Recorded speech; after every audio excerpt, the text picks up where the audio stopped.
Selamat datang di Biduri Bulan Tarot Channel. Di readingan kali ini aku bakal reading tema baru teman-teman ya. Seperti biasa, setiap harinya Biduri Bulan Tarot ada tema baru ya. Dan tema pada hari ini adalah tentang tema yang nggak biasa teman-teman ya. Dan ini tuh merupakan salah satu tema dari requestnya teman Biduri. Dan ini juga sejalan dengan yang saat ini sedang berlangsung atau lagi hype-nya banget gitu ya, itu tentang Pilpres ya.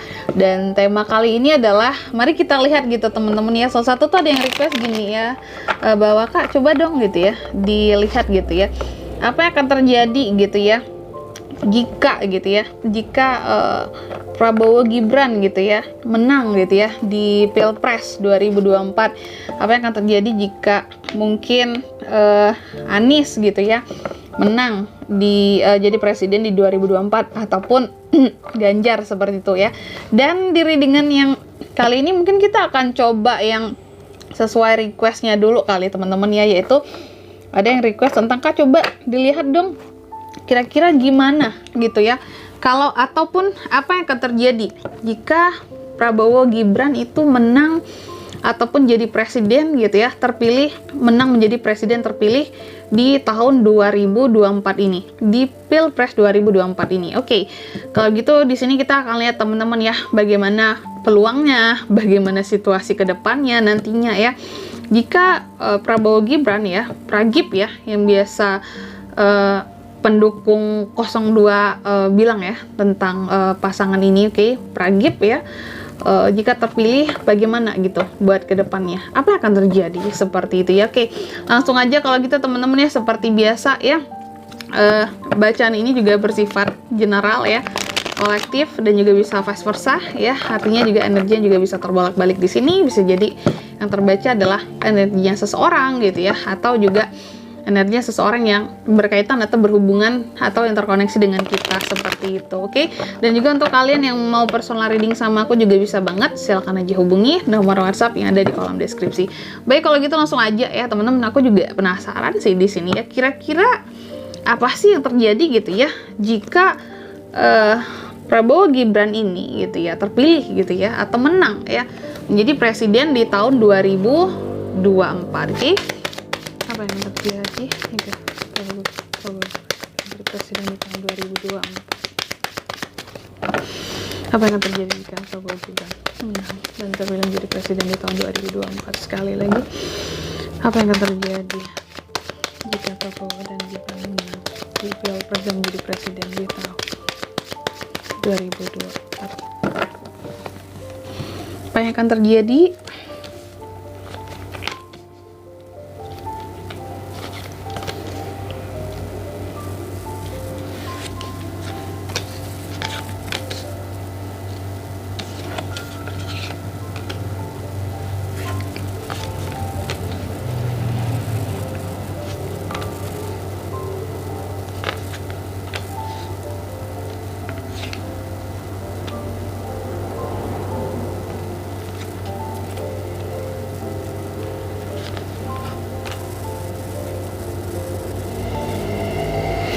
Oke, baik. Apa yang akan terjadi di sini teman-teman ya?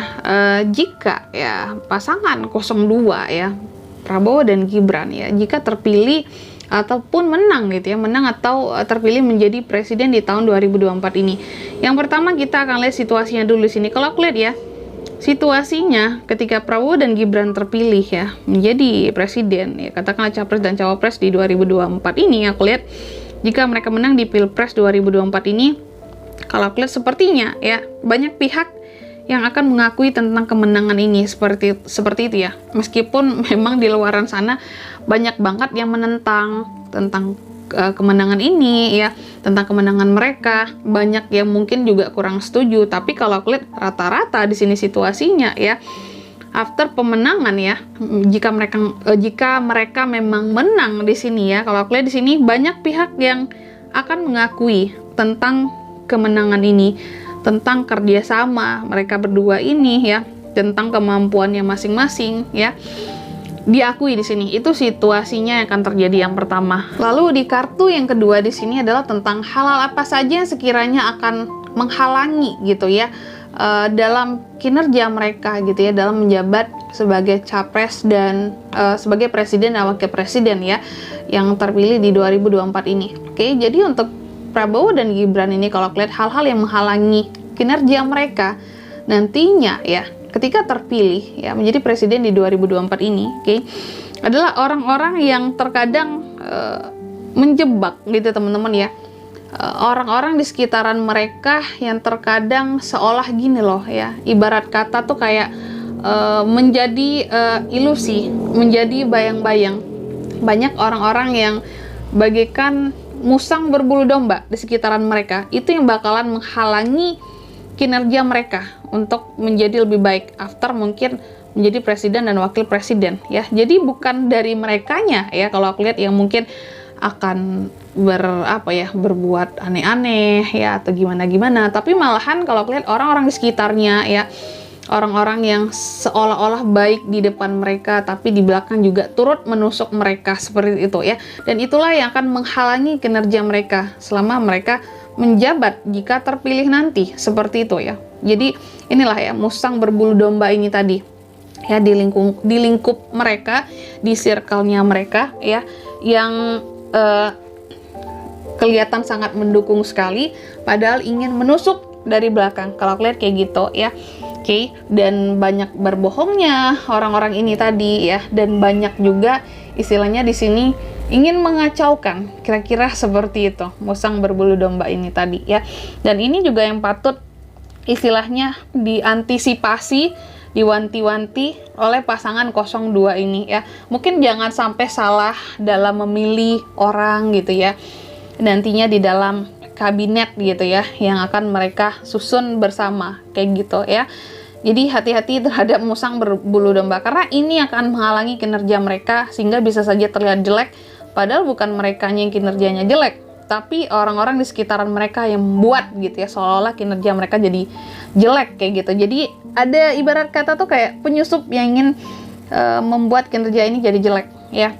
Lalu yang ketiga di sini, pengaruh apa saja dari luar gitu ya yang bisa menyebabkan istilahnya pasangan 02 ini ya, Prabowo Gibran ini menjadi nggak bagus kinerjanya di kemudian hari. Aku lihat faktor kecewa, faktor sakit hati dari beberapa orang yang mungkin sebelumnya pernah berkoalisi atau bekerja sama dengan mereka ya.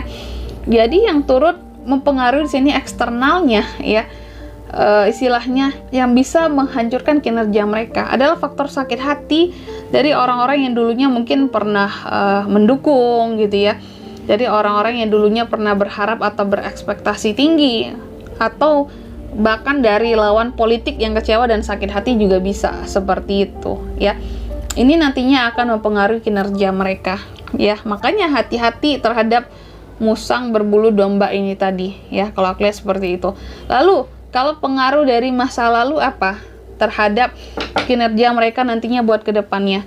Kalau aku lihat ya, pengaruh dari masa lalu terhadap kinerja mereka buat kedepannya ya, ini berkaitan dengan kesempatan yang mungkin dulu pernah ada, yang kesempatan ini selalu dipermasalahkan ya, entah ini permasalahan apa ya, kekayaan gitu ya, kemudian juga pengaruh dari masa lalu yang mungkin dari silsilah keluarga masing-masing ya, itu akan terus dibayang-bayangi. Kalau aku lihat seperti itu, kedepannya akan terus dibawa-bawa, atau juga seperti apa sih istilahnya, power yang dipunya gitu ya dari backingan masing-masing, ini akan turut mempengaruhi buat kedepannya tentang pandangan orang dan kinerja orang gitu ya terhadap pasangan 02 ini. Ibarat kata ya wajar lah mungkin bapaknya ini, nah gitu ya, ya wajar lah dia dulunya berasal dari keluarga ini, kira-kira seperti itu. Jadi faktor dari masa lalu yang turut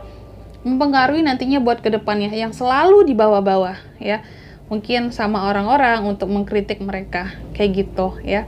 Oke, aku nggak ada maksud menyudutkan apa-apa teman-teman ya, kita hanya berdasarkan dari yang keluar saja di sini, kira-kira seperti itu plus minusnya ya. Lalu juga yang di kartu yang kelima di sini ya, tentang Kira-kira kalau mereka berdua ini jadi gitu ya, menang gitu, kira-kira apa aja goals, tujuan ataupun ide-ide yang bakalan terselenggarakan di sini? Kalau aku lihat ya, yang bakalan terselenggarakan, yang bakalan terjadi di sini ya, ide-ide yang mencapai tujuan ya, tujuan-tujuan yang memang tersampaikan. Ini berkaitan dengan kepemimpinan yang berani, kepemimpinan yang penuh challenging ya, serta kepemimpinan yang tidak kenal takut ya. Contoh mungkin tujuan-tujuan untuk mempertahankan keamanan Indonesia gitu ya dari jajahan negara-negara luar gitu ya, baik secara ekonomi gitu ya yang kita dijajah selama ini ya. Ini kita akan jauh lebih berani kalau aku lihat ya. Oke, jadi goals yang pertama, tujuan yang pertama adalah jadi Indonesia yang lebih berani. Kalau aku lihat seperti itu yang bakalan tercapai gitu teman-temannya. Oke, salah satu tujuan mungkin dari Bapak Prabowo sendiri adalah menjadikan Indonesia kuat gitu ya. Indonesia kuat, Indonesia hebat. Dan ini kalau aku lihat bakalan tercapai karena leadershipnya dari Pak Prabowo sendiri ya. Di sini kalau aku lihat memang terlihat otoriter buat kedepannya kayak gitu. Cuma positifnya mungkin negara-negara lain jadi takut sama Indonesia ya, berkat kepemimpinan beliau yang seperti itu ya. Ibarat kata beliau itu kalau ke negara asing, kalau keluar gitu ya, terhadap orang luar, beliau keras. Tapi kalau terhadap rakyat, ke dalam ya, ke kita gitu, orang-orang Indonesia sendiri, beliau bisa bersikap yang lebih lembut seperti itu ya. Oke. Dan beliau benar-benar menggunakan otoritas dengan sangat baik. Kalau aku lihat di sini kayak gitu, nggak ada penyalahgunaan otoritas, itu nggak ada ya. Itu yang bakalan tercapai. Demokrasi kalau aku lihat terjaga di sini karena beliau mungkin juga basicnya dari militer gitu ya.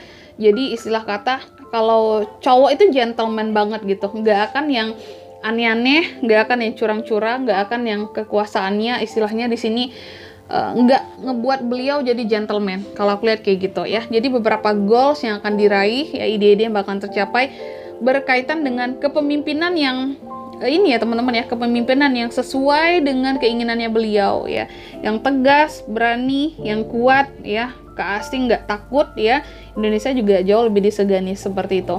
Lalu di kartu yang ke-6, bagaimana tentang Indonesia di masa depan jika di tangan beliau berdua ini ya, Prabowo Gibran ini, pasangan 02 ini. Kalau aku lihat kedepannya Indonesia nih ya, Ten of Cups ya, akan menjadi negara yang lebih damai, akan menjadi negara yang lebih beruntung. Kalau aku lihat ya, ada sisi keberuntungan sendiri yang didapatkan di sini. Apakah itu karena memang melanjutkan program dan kinerja yang sebelumnya ya, sehingga kayak nggak capek-capek gitu loh ya, nggak akan ada program yang maksudnya baru-baru banget yang dari nol lagi, sehingga hanya melanjutkan saja dan membuat program-program tambahan saja kayak gitu ya. Jauh lebih beruntung karena strateginya sudah disusun dari pemerintahan yang sebelumnya, ngikut gitu kan ya. Kalau aku lihat kayak gitu, dan janji-janjinya terpenuhi di sini. Kalau aku lihat seperti itu ya. Oke. Jadi buat kedepannya apapun janji yang mereka kasih dari pasangan 02 ini, kalau aku lihat bakalan dipenuhi seperti itu ya. Lalu yang ke-7 di sini ya. Di kartu yang ke-7 kira-kira apa aja gitu ya hal-hal positif yang bakalan mereka dapatkan dari kepemimpinan mereka sendiri nantinya ya, di yang terpilih pasangan 02 ini di 2024 ini. Hal-hal yang akan mereka dapatkan dari kepemimpinan mereka sendiri di sini adalah mereka akan mendapatkan empati kalau lihat dari masyarakat ya, kepercayaan ya. Masyarakat akan menilai gitu ya, apalagi sosok Prabowo di sini sebagai pemimpin yang bijaksana dan pemimpin yang tenang ternyata. Kalau selama ini diisukan ataupun terlihat emosian segala macam, malahan kalau aku lihat di sini buat kedepannya ya, Pak Prabowo ini lebih tenang seperti itu, lebih kalem, nggak yang seperti kita duga, nggak yang seperti kita ekspektasikan bahwa mungkin dia orangnya emosian, pemarah, meledak-ledak, nggak. Seperti yang aku bilang di awal, beliau terlihat ganas ke orang luar, ya, ke orang asing, ke negara lain. Tapi beliau terlihat sangat lembut gitu ya, dan bersikap damai, bersikap tenang, layaknya seperti yang penyayang, kayak seorang bapak terhadap bangsanya sendiri. Kalau aku lihat kayak gitu, aduh bagus banget teman-teman ya. Lalu di kartu yang ke-8, bagaimana lingkup pemerintahan ya, lingkup pemerintahan ketika di tangan beliau berdua ini, Prabowo dan Gibran ini. Aku lihat banyak orang-orang di pemerintahan yang akan sakit hati dengan beliau berdua ini. Aku nggak tahu apakah memang Pak Prabowo ini orang yang nggak bisa disetir gitu, orangnya juga nggak bisa dimanipulasi, nggak bisa dipengaruhi. Secara juga beliau mau dipengaruhi gimana pun juga nggak ada ininya ya. Beliau pemilik partai ya, partai punya sendiri. Beliau juga bukan orang yang bisa istilahnya jadi boneka partai gitu ya. Oke, dan kalau lihat banyak orang-orang di lingkup pemerintahan, maksudnya mungkin di kalangan menteri ya, di lingkup mereka lah ya, di orang-orang pemerintahan itu sendiri yang bakalan sakit hati sama beliau, sama kebijakan yang beliau buat berdua. Karena sepertinya tidak banyak menguntungkan buat orang di dalam pemerintahan ya, tapi mungkin lebih ke pro rakyat. Karena kan terkadang ada ini ya, mereka harus ada untungnya juga dong buat yang memerintah, terkadang gitu. Tapi di tangan Pak Prabowo seperti kalau aku lihat di sini kayak yang mati kutu, jadi sakit hati. Nggak kasih kesempatan nih buat kita mungkin dapat proyek segala macem. Kalau aku lihat kayak gitu ya. Jadi di lingkungan pemerintahan tersendiri atau di dalam nantinya gitu ya, orang-orang di dalam gitu ya, yang ada di dalam pemerintahan bakalan banyak yang sakit hati sama beliau berdua ini. Karena kayak yang terlalu pro rakyat, nggak ngasih kesempatan buat yang di dalam banyak bermain. Kalau aku lihat kayak gitu ya. Lalu yang ke-9, apa yang harus kita ketahui tentang mereka berdua ini ya, Prabowo dan Gibran ini.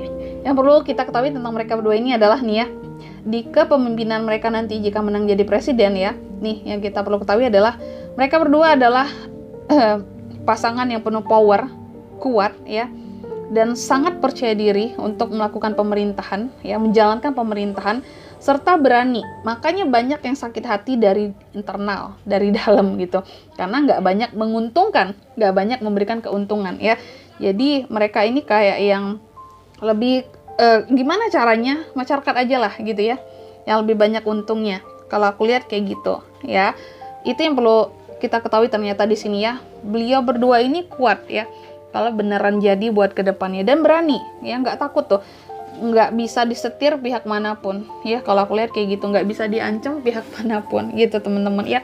Lalu yang terakhir di sini, apa final outcome-nya buat pasangan berdua ini, buat pasangan 02 ini jika benar-benar menang dan terpilih jadi presiden gitu ya, presiden dan wakil presiden. Kalau yang aku lihat di sini final outcome-nya adalah nih ya, memang kepemimpinan mereka ya di sini lebih banyak aksinya, hasilnya ya. Oke, lebih banyak aksinya. Memang terkadang untuk beberapa kebijakan terlihat memaksa ya. Karena memang ada sedikit jiwa otoriternya di sini yang bakalan keluar nantinya kalau aku lihat seperti itu. Tapi Indonesia akan jauh lebih bertahan ya. Akan jauh lebih bertahan gitu. Jadi apapun kebijakan yang diambil memang buat kedepannya mungkin akan terkesan sedikit memaksa gitu ya. Mungkin rakyat akan beberapa ada yang protes, tapi nanti ending-endingnya ya, oh ternyata ini tuh menyelamatkan kita. Seperti itu ya, dari hal-hal yang mungkin negara lain inflasinya udah tinggi segala macam apa nanti buat kedepannya gitu ya. Tapi kita masih tetap terjaga, bertahan walaupun kebijakan yang diambil awal-awalnya kayak yang aneh gitu ya, atau ini maksa banget, kita nggak mau, masyarakat nggak setuju, tapi tetap dijalankan sama mereka berdua. Tapi ternyata pada endingnya kebijakan yang kita anggap aneh dan memaksa tersebut ya bisa membuat negara Indonesia tuh lebih bertahan dibandingkan negara lain, baik secara ekonomi mungkin gitu ya, yang lain udah kayak yang pada sulit gitu ya. Oke, tapi kita masih bertahan ya, meskipun otoriter tapi membuat Indonesia jauh lebih bertahan kayak gitu ya. Lembut-lembut tapi kebijakan cenderung otoriter. Seperti itu ya. Oke, dan negara lain juga jadi takut sama kita. Jadi final outcome-nya mereka akan jauh lebih banyak kerja di sini ya. Kalau membuat kebijakan mungkin akan sedikit terlihat memaksa ya, agak otoriter memang, tapi itu membuat negara kita jauh lebih bertahan, jauh lebih teratur seperti itu ya. Mungkin nggak akan ada nantinya presiden yang dihina-hina, nggak akan ada nantinya presiden yang direndahkan gitu ya. Oke, Karena kan demokrasi boleh ya teman-teman ya, dijunjung tinggi, dijaga. Karena kan kita negara demokrasi. Tapi jangan sampai demokrasinya kebablasan. Kayak sekarang kan ya. Nah jadi mereka berdua ini akan mengembalikan gitu ya. Kalau aku lihat di sini demokrasi ke gimana sih seharusnya gitu ya. Oke, zaman sekarang kan orang nggak ragu juga ya. Presiden dihina, pejabat pemerintahan dihina, publik dihina, gimana pun salahnya mereka, kurangnya mereka, tentu kita harus punya adab dan etika gitu ya dalam mengkritik suatu pemerintahan. Kira-kira seperti itu ya. Jadi nih mereka berdua ini akan mengembalikan demokrasi sih kalau aku lihat buat kedepannya gitu, meskipun kayak yang apapun yang diberitakan saat ini tuh terlihat jelek gitu ya ataupun banyak kurangnya seperti itu, tapi kedepannya ini bakalan balik loh ya, demokrasi sebagaimana seharusnya. Mungkin kita akan menganggap otoriter, tapi ya apa ya, itulah demokrasi yang sesungguhnya. Demokrasi juga jangan sampai kebablasan, harus ada tata caranya, adab etikanya seperti itu. Oke, gitu aja ya teman-teman. Oh iya, jadi coba kita lihat tambahan kartu selanjutnya lagi di sini di bawah kepemimpinan mereka berdua nih ya, Prabowo Gibran. Kira-kira gimana Indonesia buat kedepannya? Kepemimpinan seperti apa yang bakalan beliau berdua jalani ya? Katanya menuju Indonesia emas ya, 2045. Nih, yang pertama ya, pemerintahan yang penuh dengan ini ya, penepatan janji, penyelesaian masalah-masalah ya. Jadi apapun itu janji-janjinya akan berusaha buat mereka tepati, seperti itu. Jadi tipe kepemimpinan yang akan menepati janji, jadi nggak hanya omong doang, tadi aksi banyaknya ya. Mungkin karena Pak Prabowo backgroundnya militer juga kali ya, jarang kan ya TNI itu yang banyak omong dan cerewet gitu ya. Terus juga yang kedua ya di sini ya, kepemimpinan yang akan tumbuh di sini meskipun banyak challenge-nya, banyak ujian dan rintangannya buat kedepannya. Kepemimpinan yang bagaikan harimau kalau lihat di sini ya, yang mengaum seperti itu ya, yang berani tadi ya. Dan di sini juga kepemimpinan yang terlihat apa ya istilahnya, berani buat terbang. Kita tuh kayak nggak dibuat ketergantungan dengan negara manapun gitu loh ya. Jadi kita nggak yang ketergantungan sama Amerika dibuatnya, nggak yang sama Cina ya, nggak yang sama mungkin negara mana lagi yang biasanya kita dibilang ketergantungan gitu sama negara-negara luar. Kayak gitu ya, kita kayak akan lebih berani aja dan kayak lebih disegani kalau aku lihat seperti itu. Lalu kepemimpinan seperti apa lagi nih, kan lagi-lagi ya, kepemimpinan yang banyak aksi dan fokus kepada apa yang udah dijanjikan, apa yang udah diomongin sebelumnya, yang udah dikasih ke rakyat. Kalau aku lihat kepemimpinan seperti itu ya. Oke, ya jadi gitu aja ya buat readingan kali ini ya. Plus minusnya dari readingan ini semoga bisa diterima teman-teman ya, karena kita sebagai manusia nggak ada yang sempurna, termasuk para calon gitu ya, bakal calon dan pasangan capres dan cawapres kita. Gimana pun manusia pasti ada plus minusnya gitu ya, dan semoga siapapun yang terpilih gitu ya menjadi presiden gitu ya di tahun 2024 ini, semoga itu yang terbaik buat bangsa kita. Jadi kalau ada minus-minusnya didoakan saja teman-teman ya, semoga bisa menjadi suatu kelebihan buat kedepannya, amin gitu ya. Pokoknya intinya kita doakan yang terbaik, kita damai gitu, karena yang kita inginkan adalah kemajuan bangsa, bukan perpecahan gara-gara pilpres beda pendapat terus kita pecah. Itu namanya tidak smart ya, karena kan yang kita pentingkan adalah kesatuan. Jangan mau kita dipecah belah gitu gara-gara hal seperti ini, karena kehidupan kedepannya lebih panjang. Siapapun presiden yang terpilih, kita tetap kerja, cari duit, dan makan sendiri. Kita nggak langsung dapat uang dari mereka juga, kan? Gitu aja teman-teman ya, readingan kali ini. Oke, gitu aja. Kalau kalian suka kira-kira dengar readingan yang satu ini ya, mungkin kita bisa lanjut dengan calon nomor lain kayak gitu ya. Entah kita akan selanjutnya 01 atau ke 03 juga bisa. Oke, gitu aja buat readingan kali ini ya. Semoga yang terbaik lah buat Indonesia buat kedepannya. Apapun itu ya, kita doakan yang terbaik, siapapun yang menang dan terpilih. Gitu aja buat readingan kali ini ya. Dan sampai jumpa di video-video selanjutnya. Bye-bye.